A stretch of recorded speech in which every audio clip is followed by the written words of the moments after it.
Pisces. So this is your astrology reading for the month of January. And so the way I'm structuring this is really understanding all of these kind of major aspects and these major transitions that are happening during the month, and then telling you where it affects you within your chart. And so looking at the month of January, there is a lot of Capricorn energy. And so what this indicates for you specifically is that this is going to impact your third house. So third house communication, siblings, short distance travel. That communication is also your mental attitude, it's your self-talk. So really kind of think about all of these different things as I go through the reading. Yeah, let me know what you think of this format. And the one thing I'm going to say, because I think it applies specifically to you as well. So I think everybody should read or listen to their sun, rising, and moon signs.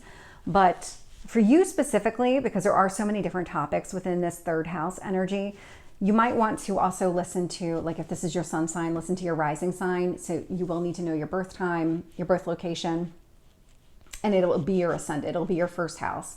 And so that ascendant is going to be your rising sign. And then your moon sign. So your moon is how you process things emotionally. Your sun sign is how you express yourself outwardly. Your rising sign is how other people perceive you. So just kind of keep that in mind. And so starting off the energy of January, so we have Mercury stationing direct in the sign of Sagittarius. And so I actually really like where this hits for you. So this is going to hit your fourth house of home. And so this could be understanding from a big picture perspective. How do you feel about your home? Like, what do you like about your home? What do you don't like about your home? This would be really, do you have the home life that you want to have? Because Sagittarius is all about the big picture. It's all about truth. It is about optimism. And so is there something here that you don't like? Is there something here that you can change in order to have it meet your standards, or what you want, I should say? On the 4th, we do have Mars entering Capricorn. And so this is where we start to get into that Capricorn energy, that third house energy for you. And so Mars is the planet of action. Capricorn is about long-term strategy. And so what is it that you're trying to do here? Are you trying to establish maybe a better relationship with your siblings? And that's also impacted by your fourth house. Is there something here maybe with the way you talk to yourself, or the types of communication that you have with other people? Is there something here that you want to change? What kind of relationships do you want with other people? And this would be, again, like third house energy. So the emphasis here is on the types of communication, the way that your communication. Maybe it's the direct versus indirect type of communication. So think passive aggressive versus just being blunt.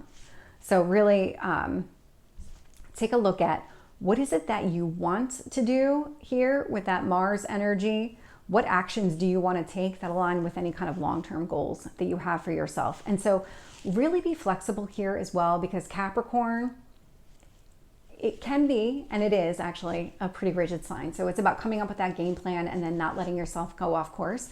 The problem here is that there is an aspect happening at the time Mars enters Capricorn that indicates everything might not be crystal clear to you. When it comes to your dreams and your goals, it may not be as clear cut as you think it is. So just be open to modifications to whatever it is that you're coming up with. On the 11th, we do have the new moon in Capricorn. So again, it's going to impact your third house. And so what's happening here at the time of the new moon, we have the sun and the moon. They're at the same degree point, so they're at the same place in the chart. Mars and Pluto are all in the sign of Capricorn. And so again, the sun, that's how you express yourself, that soul's expression. What is it that you need in order to feel fulfilled? Moon, your emotions. So this is about aligning how you communicate, like how you express yourself with your internal emotions. Mars, the actions that you take. And Pluto, transformation. What is it that needs to change so that you can align your head and your heart here? What is it that you need to do? What is it that you maybe need to let go of, or maybe you need to start doing? There's something about this. New moons are a really great time to start a project. They're a great time to release as well. So if something here isn't working for you, don't hold on to it. Let it go. There's no reason to hold on to something that isn't going to work for you. And if you think about your long term, really just focus on those things that matter and let everything else go. And so have you been creating any kind of obstacles? So when it comes to your communication, do you hold yourself back? Do you not speak your mind, or maybe only give half truths? these are all things that would come to the surface. These are all things that you might want to change about yourself and the way that you communicate. And then on the 13th, we have Mercury entering Capricorn. And so during the month of December, Mercury was in Capricorn, then it went retrograde, and it went back into Sagittarius, and then it went direct. And so now it's going back into Capricorn. And so again, it's kind of connecting that maybe siblings with your home life, or maybe the way you communicate and the types of communication you have, definitely connected to your home life here with that 4th house energy. But now if we're talking more specifically about the 3rd house, we have the Sun, Mars, Pluto, and Mercury now in the mix. So all 4 of those are going to be in this sign of Capricorn. The moon left, it moved on. It's a very fast moving energy. That planet does not stick around. And so now we've got that Sun. So we've got how you express yourself, the types of expression with Mercury. We have Mars, what actions, and then we have Pluto, what kind of changes are you trying to implement here? And so really aligning your thoughts, your words, your actions, making sure holistically everything is what you want it to be. So this is a really great time to set this kind of plan in place, really make those modifications to yourself and your communication that you want to make. And also maybe it's other things, and maybe it's not just specifically communication, maybe it's traveling. And this would be short distance travel, so think of it by car as opposed to by plane. Or maybe you want to communicate better with your siblings. You want that more open, honest type of relationship. And this is where I think also, if you listen to your other signs, some of this might kind of come into like click a little bit better, more of like, I'm thinking of that Rubik's Cube, where things just kind of click into place. But this could also be indicated here too, the types of communication, who you're communicating with, how you're expressing yourself, all of that is here. And whatever transformation is happening is being blessed by the universe. So there is an aspect to Jupiter during this, and Jupiter is touching it and saying, this is what I want for you. This is where I'm going to provide you good luck and success. That's what's happening. And then about a week later, so on the 20th, we have Pluto and the Sun will be in the exact same position in the sign of Capricorn right before they both move into Aquarius. So this is January 20th. Both will be in the sign of Capricorn at 29 degrees. And so the significance here is, first, 29 degrees is a karmic degree point. It is the last degree point before you move into the next sign. So it is the closing of a chapter here. The reason that this is so significant, this does not occur on a regular basis. Pluto takes a very long time to travel. It is considered a generational planet. And so what that means is that it takes about 250 years to circle the zodiac. And so when it's sitting here in Capricorn and it's closing out a cycle, it's truly closing out a cycle for you, for me, for all of us in this lifetime. It will not come back into Capricorn once this is fully closed. Now, I'm saying this knowing that later this year, there will be this retrograde back into Capricorn, but it's brief. It's brief. In fact, it will be from September 1st to November 19th of 2024. So we're looking at 2.5 months where you get one more opportunity to close this cycle and then it's done. And so really kind of understand that whatever's happening here, you're being blessed with the changes that you're making. And this is something that you won't need to revisit, at least not from a complete rebuild of a plan. Again, you might need to pivot and make some modifications going forward, but not from a complete building of a plan. And so later that day, the Sun and Pluto both enter Aquarius. And so the reason that this is significant, again, Pluto doesn't change signs that frequently. And so Pluto moving into Aquarius, now we're talking about your personal finances. So think of your savings account, maybe the way that you spend money, your relationship with money. And this would be money that you already have, not that money that's flowing into you from an outside source. So like not from your job, this would be your savings. And so the Sun and Pluto are both entering Aquarius. What this is going to do for you, it's going to remove any restrictions. It's going to liberate you. Aquarius is a liberating energy. This is not an energy of standing still, letting things play out.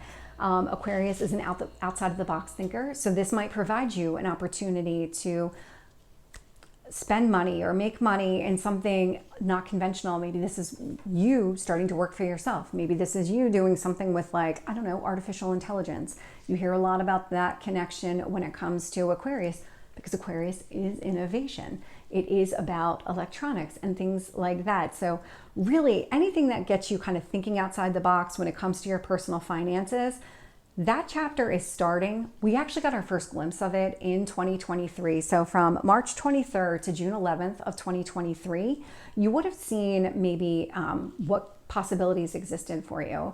And so now you're being given the opportunity to really come up with, okay, this is what I want, this is what I'm going to do, and really kind of go through that.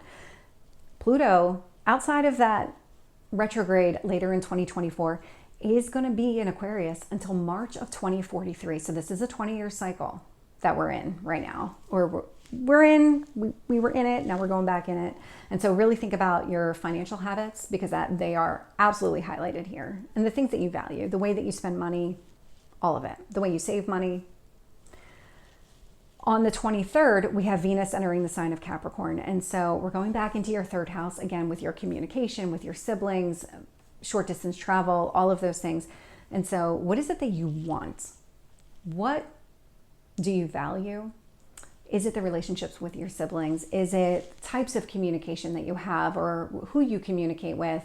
What does this mean from a long-term perspective? And it's really just kind of grounding whatever plan you're putting into place and really making sure that it aligns with exactly what you want and what you value.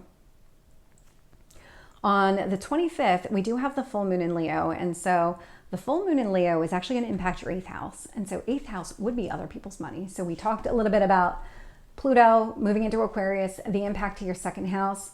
Full moon in Leo is 8th house. So 8th house, 2nd house, I mean, they're opposite each other on the zodiac wheel, just like Leo and Aquarius are. And so what's happening here is maybe there was a reason that you didn't save money the way that you wanted to. Maybe you were, I don't know, retail therapy would be something. So 8th house it's other people's money, it's debt.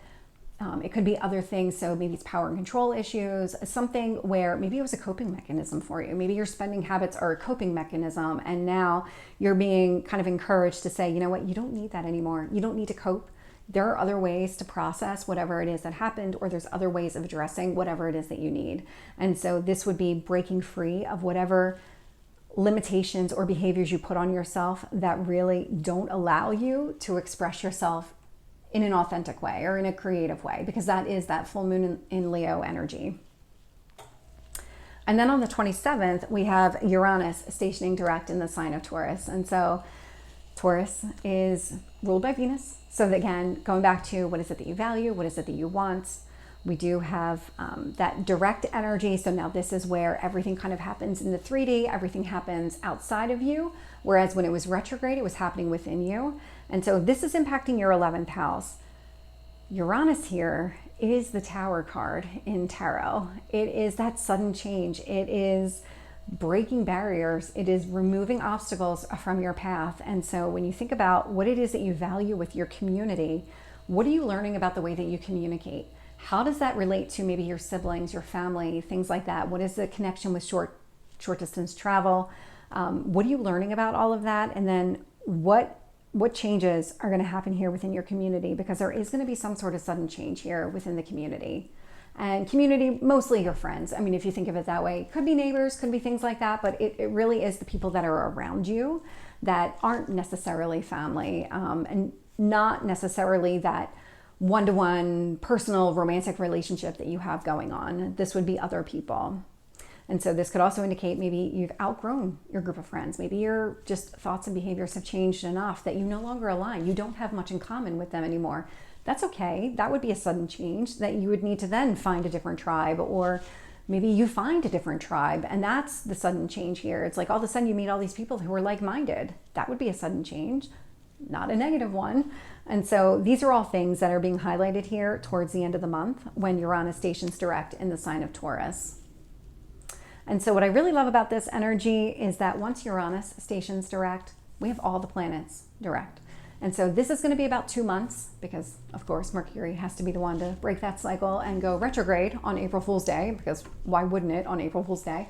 But anyway, what that means is that you're going to see some forward momentum for a couple of months, and then we're going to start really internally processing during all these retrogrades what's been happening, what needs to change, how are we kind of like checking in with ourselves to see how it's all going. So for now, towards the end of the month and in February and March, we're going to see a lot of forward movement here.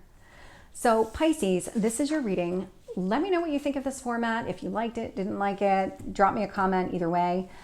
I do read all the comments. I don't always respond to them all, but I do read them all. So let me know what you think of this. And if you did like this, please like, share, and subscribe. And I will see you next time. Take care.